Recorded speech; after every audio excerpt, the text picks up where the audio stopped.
Le damos entonces ahora el uso de la palabra al doctor Jordi Nieva Fenol, con la conferencia titulada La carga de la prueba, un intruso procedente del antiguo sistema de valoración de la prueba.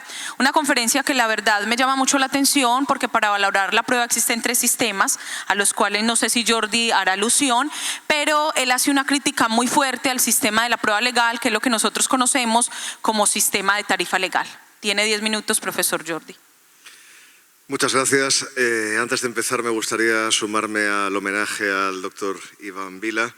También le conozco desde hace bastante tiempo, sé muy bien de sus méritos y creo que el homenaje que se le ha dedicado en este congreso pues es verdaderamente merecido y por ello, insisto, me sumo al mismo.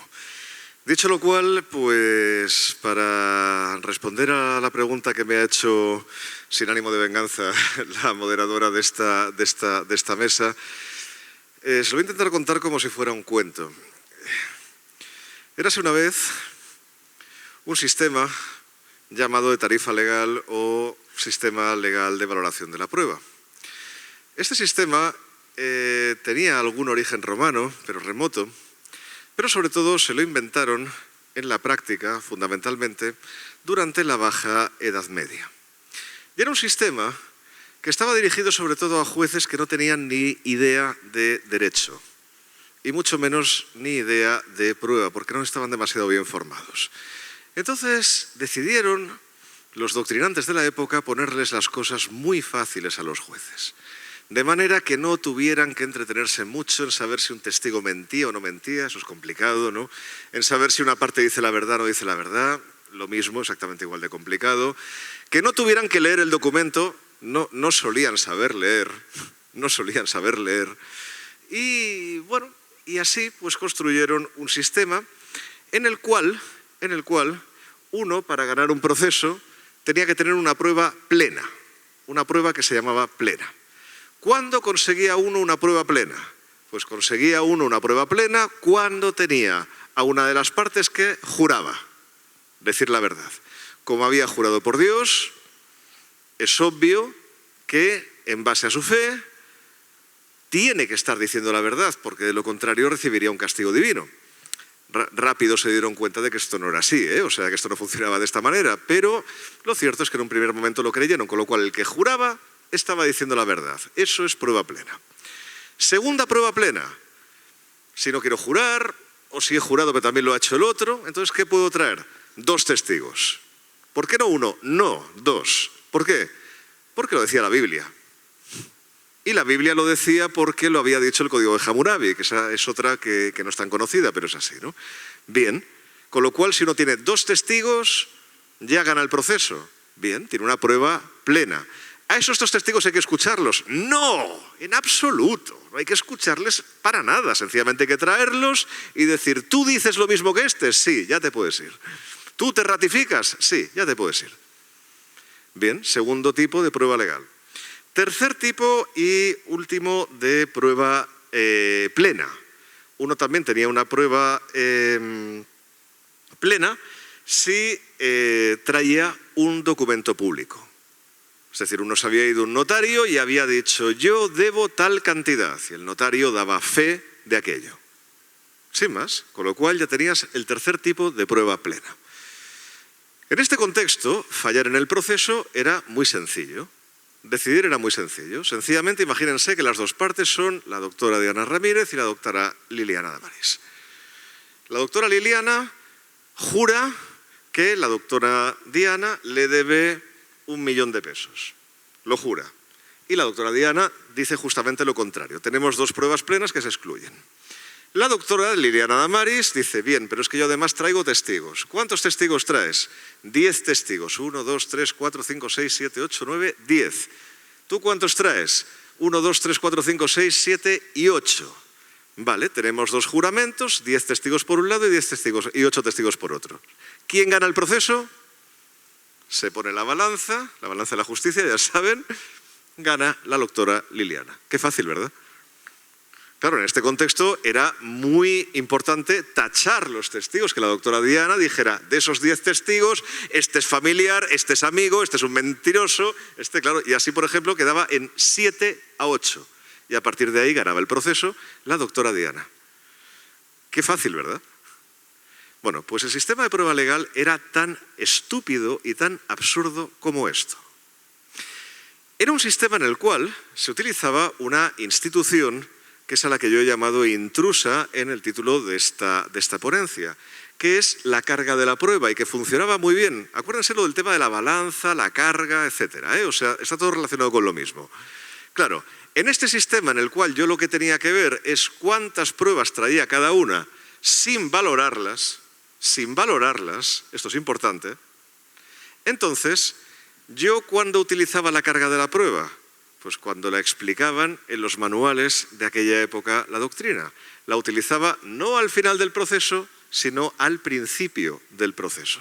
Y tenía toda la lógica del mundo. Liliana, ¿has traído 2 testigos? Sí.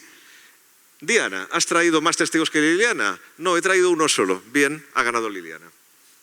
Y ya te puedes ir. Claro, con lo cual la carga de la prueba funcionaba de una forma sencillísima, como ustedes pueden ver. Y además era muy eficaz. Esto era lo que era la carga de la prueba. Como ven, algo también fundamentalmente absurdo, pero con una lógica interna, ¿eh? O sea, todo el sistema, como ven, cuadraba perfectamente y es muy fácil de entender. Claro, ¿qué podía ocurrir? Lo horrible, lo terrible, y ocurría algunas veces, es que no todo fueran pruebas plenas, sino que la doctora Liliana, pues sí ha jurado, la doctora Diana también, pero han traído solamente un testigo cada una. Entonces, claro, ya no tenemos una prueba plena, tenemos una prueba semiplena. También era muy fácil, ¿eh? De aquí vienen los estándares de prueba de hoy, ¿no? En aquella época era muy fácil establecerlos. Prueba plena, lo que les he dicho, prueba semiplena, cuando no llegas a eso. Bien. Y entonces teníamos 2 pruebas semiplenas. ¿Qué hacemos? Bueno, el sistema al final era el mismo. ¿Tienes un testigo? Sí, tú tienes un testigo, también.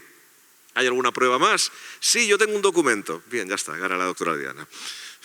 Si es público, ya está, ya ha ganado porque es prueba plena. Bueno, el sistema, insisto, era absurdo. Pero este sistema estuvo en vigor aproximadamente desde el siglo XI hasta el siglo XIX en toda su extensión. Es más, buena parte de este sistema sigue en vigor en buena medida en nuestras legislaciones procesales civiles, porque seguimos reconociéndole valor privilegiado al documento público y en muchos ordenamientos, no así el español, pero sí en otros muchos, se reconoce también valor privilegiado al juramento o a la confesión. Eso sigue estando ahí y es fruto del antiguo sistema y como dijo Lippmann en los años 60, esto no es muy conocido, dijo Lippmann en los años 60 que esto, lógicamente, no tenía nada que ver con el sistema de libre valoración de la prueba y, por tanto, tenía que ser completamente abolido, pero nadie lo escuchó. Yo creo que nadie lo entendió, o sea, y a partir de ahí, pues, era difícil escucharle. Pero claro, ¿qué es lo que ocurre en un sistema de libre valoración de la prueba? Es muy sencillo. En un sistema de libre valoración de la prueba, la doctora Diana trae la prueba que quiere. Y no está pendiente de si son 2, son 3 testigos, no, trae un testigo que pueda ser creíble, trae un documento pues que también pueda ser creíble y que el juez pueda valorar libremente. Y lo mismo hace la doctora Liliana, exactamente igual. Y a partir de ahí, el juez, que va a venir a ser el doctor Bujosa, lo que va a hacer es ver qué credibilidad le merecen los testigos, escuchándoles, lógicamente, va a leer los documentos, el doctor Bujosa es un gran lector y lo haría muy bien, naturalmente, y a partir de ahí va a dictar una sentencia basada, lógicamente, en su convicción, por supuesto, motivada y con un discurso convincente, es decir, utilizando la argumentación jurídica también en el juicio de hecho, naturalmente, no solamente en el juicio de derecho. Haciendo eso, ¿tiene algún sentido utilizar la carga de la prueba? La carga de la prueba es una vieja institución del sistema legal de valoración de la prueba. Tiene sentido en la medida que les he dicho antes, en el antiguo sistema. En el sistema de valoración libre, ustedes entenderán que no tiene sentido antes del proceso. ¿Por qué? Porque antes del proceso tú no puedes decir qué pruebas son relevantes y qué no. No tiene ningún sentido.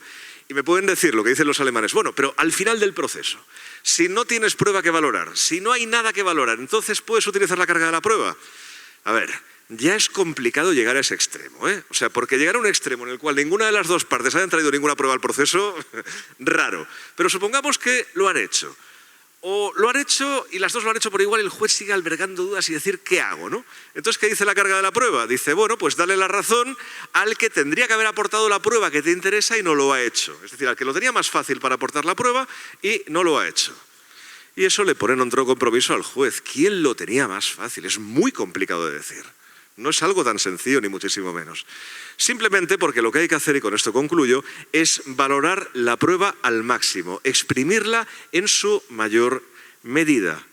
Y la carga de la prueba, en ese caso, acaba siendo una institución marginal, una última ratio que lo cierto es que casi jamás se acaba utilizando. Muchísimas gracias.